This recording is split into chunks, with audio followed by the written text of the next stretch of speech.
So, hey guys, hello. It's Saturday today, and I just came back from home and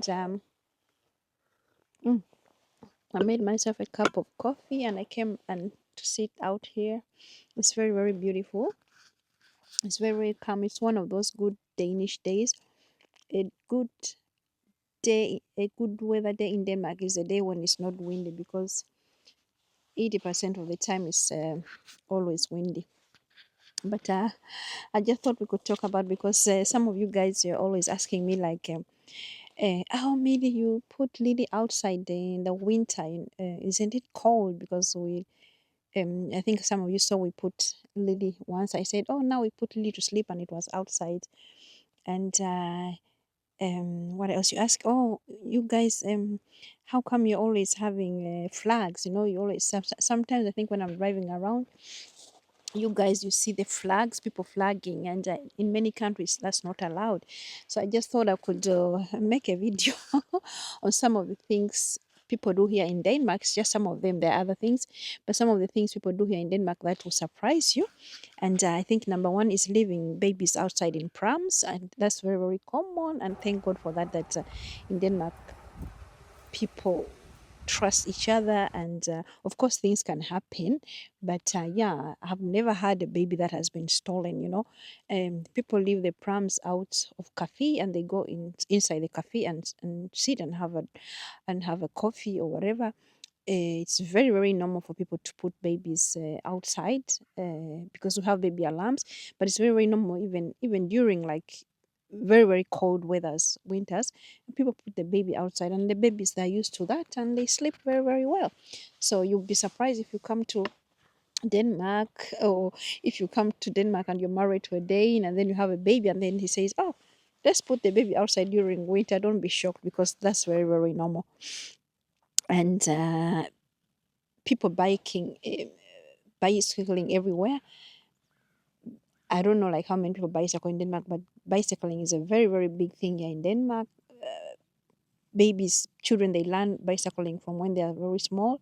Even some of the toys people make, it's bicycling toys. So children are always learning how to bicycle from early age. And so when my kids started bicycling, I decided to learn how to bicycle. And somebody asked me, oh, Millie, how did you learn to bicycle? I taught myself. I would go outside every day. And I mean, every evening when people have gone inside the house, sometimes like most Danish people, like in the evening, they're always inside the houses. So I'll go on our street and then I'll ride the bike. I would fall and get up and fall and get up and still until I learned how to ride the bicycle, because then I wanted to ride together with the kids. So when my granddaughter becomes of the age when she can ride, we can go riding bicycle together. And you want to be even surprised, like if you're in Copenhagen, you won't be surprised to see a minister riding a bicycle to work. It's not a sign of poverty, whereas in many African countries, it's almost like a sign of poverty. If people ever saw a minister in my country riding a bicycle, that will make big, big, big, big news. Whereas it's very, very, very common. Um, People use it, and also like we have the possibility to do it because the government makes sure like we have places to bicycle, that when they are doing the road constructions, when they're doing they're thinking of making a road, when they're thinking of the city, they think of this whole thing of how can people bicycle. So most people who live in big cities, some of them, they don't even have bicycles. I mean, they don't have even cars because they don't need it. And if they need transport to go somewhere, we have very, very good transport system here in Denmark, so it's not a problem. So, and you see they even have bicycles where a mother can have 2 or 3 kids in a bicycle, and so if a mother can't afford to have a car, they can have a bicycle and they can put their baby in this thing, and they can take the kids to the daycare or whatever they're taking them. So it's very, very good. Yeah, and no curtains drama. You're gonna notice that some people in Denmark, they don't have curtains, and it's very, very common. Even at our home, we have areas where like the curtains are always up. We never pull them down; they're always up. So when people go, they can look inside. But me, I don't like to look in people's houses because I always think like if I look, they might be standing in the window and they look. But my husband is like sometimes he looks and I say, "Don't look," they might see you looking. So yeah, many people here they have the curtains are up, most places, and I think even in our bedroom, because we have like a thin curtain, but it's always like open. And yeah, you're going to notice, but don't be staring a lot. But you're going to notice many people, they have curtains and they're not drawn down. They're halfway up or all the way up. Like I said, in our home, there are places in our home where the curtains are always all the way up. So, and I think you're going to be surprised. Like Danish people, they don't do small talk. Yeah, people, Danish people, they don't do small talk. Um, in my country, it's very common. Like when you go and sit on a bus or you're going somewhere, you might end up talking with somebody, and people might even think like you have known this person forever. But in Denmark, people don't do small talk.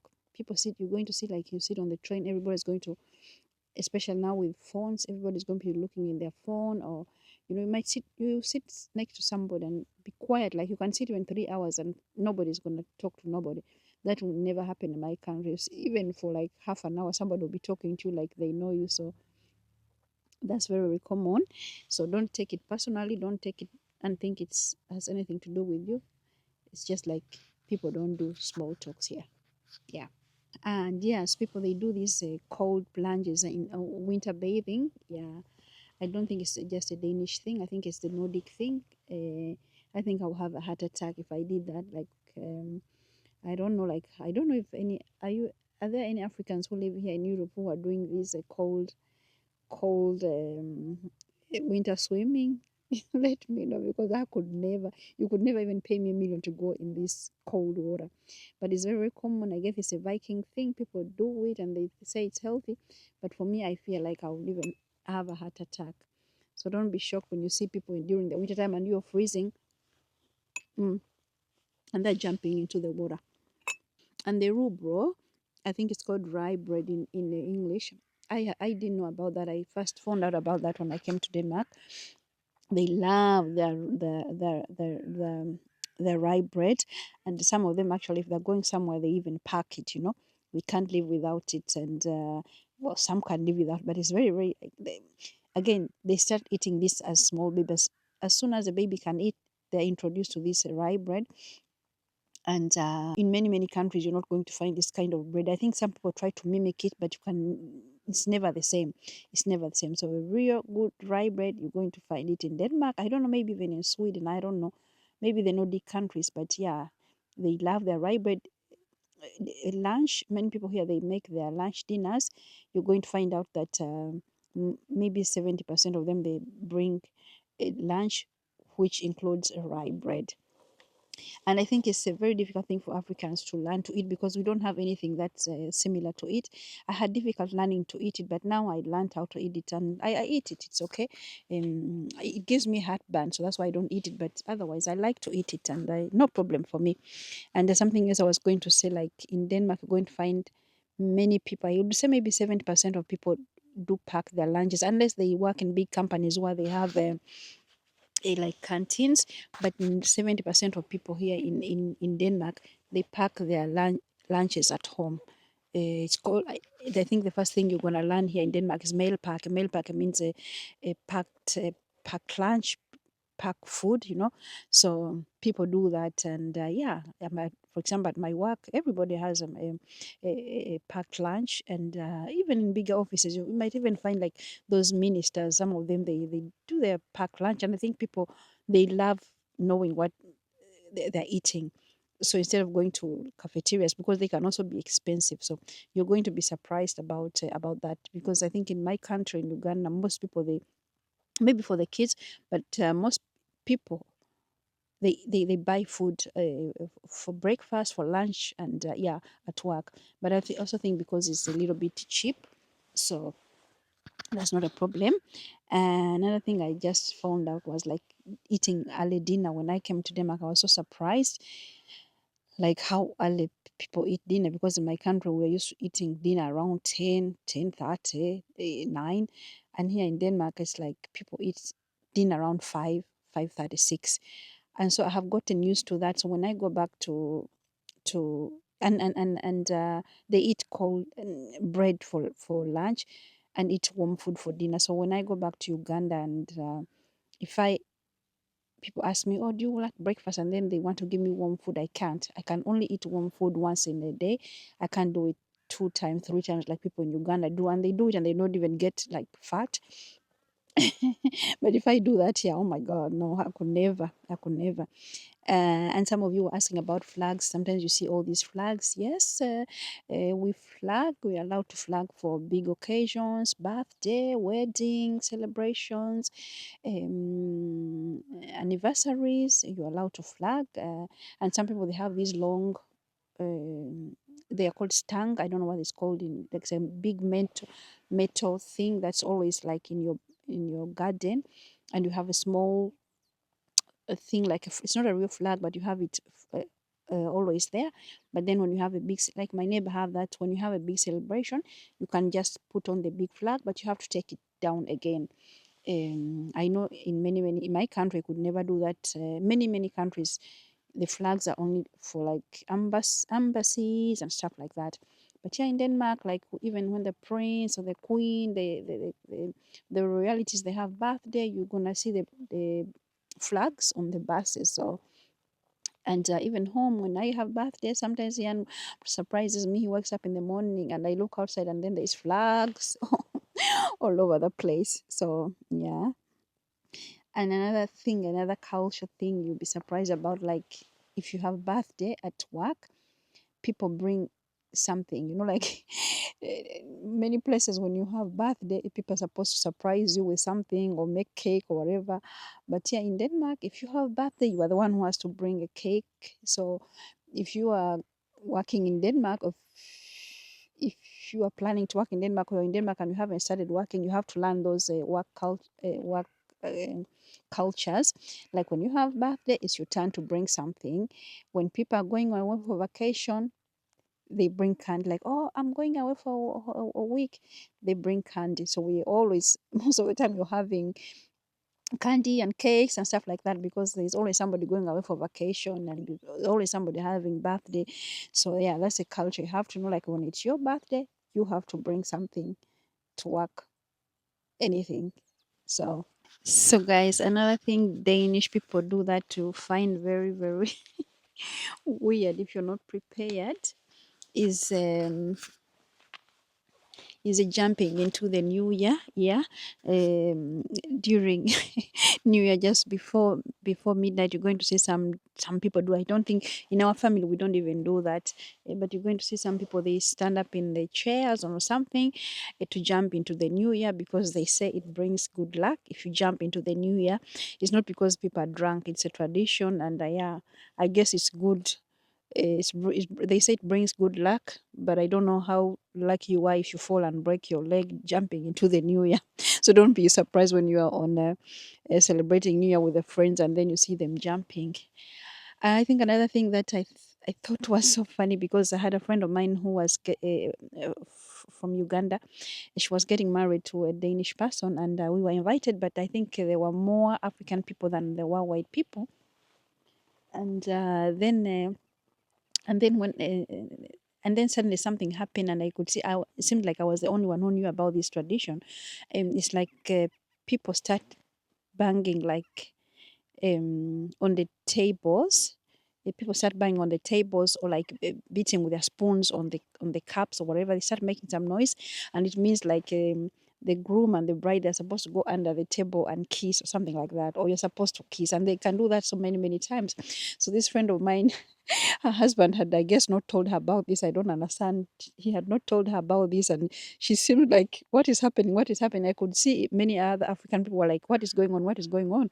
And the Danish people, they knew exactly what was going on. So when you're at the wedding, don't be surprised when people start they make noise like, uh, I'll show you. Yeah, they can do like that, and all of them start doing it at the same time, and the noise continues until you do that. It also happened on our wedding, but I knew about it. And another thing you're going to be surprised about, it's we celebrate Sanctans. Then people, they celebrate Sanctans on the 23rd of June. I think it's the 23rd of June. We celebrate Sanctans, and Sanctan is like burning witches, and they used to do that in the old days.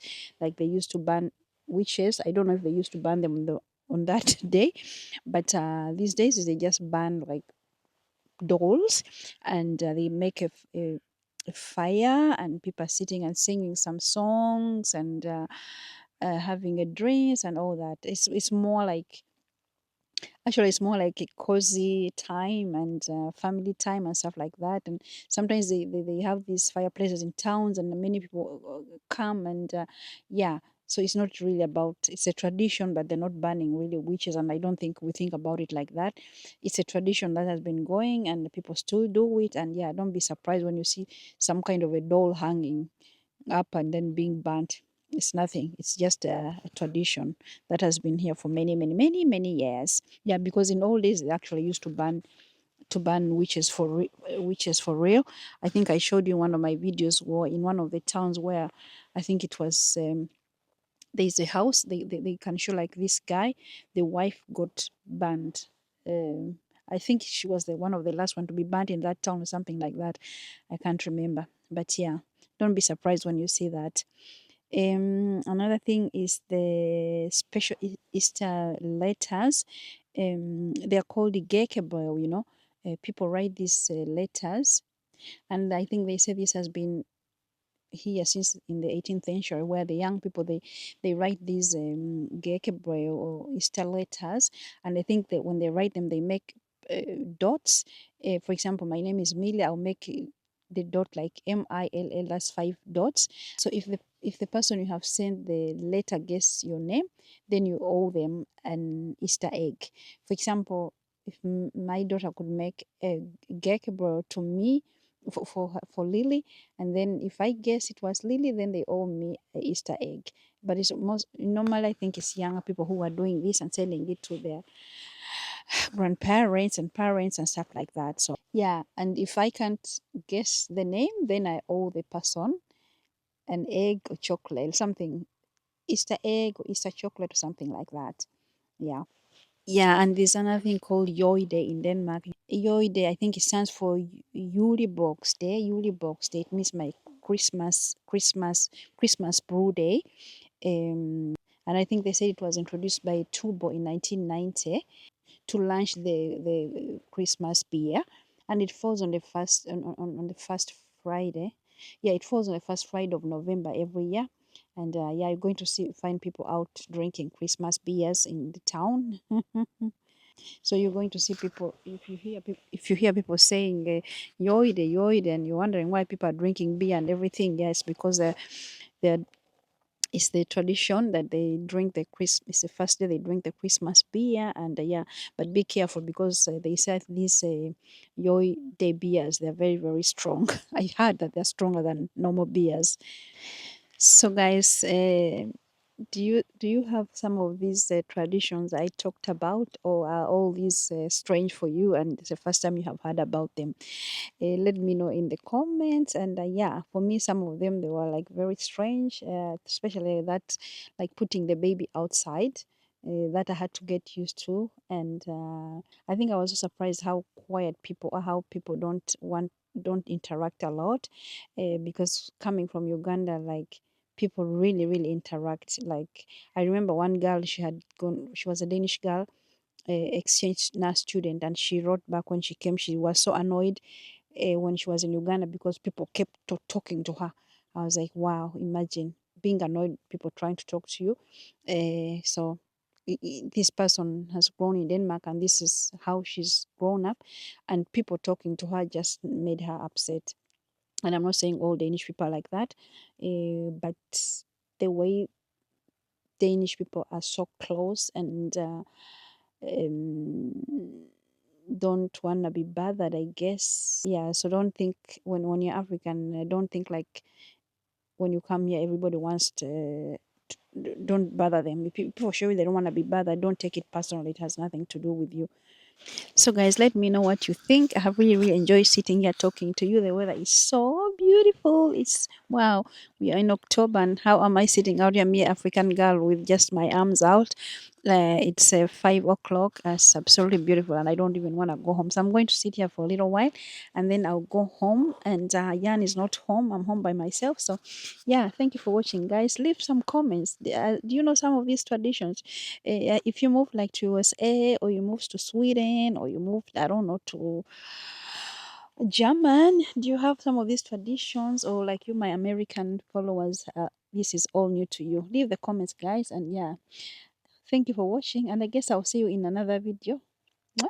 Bye.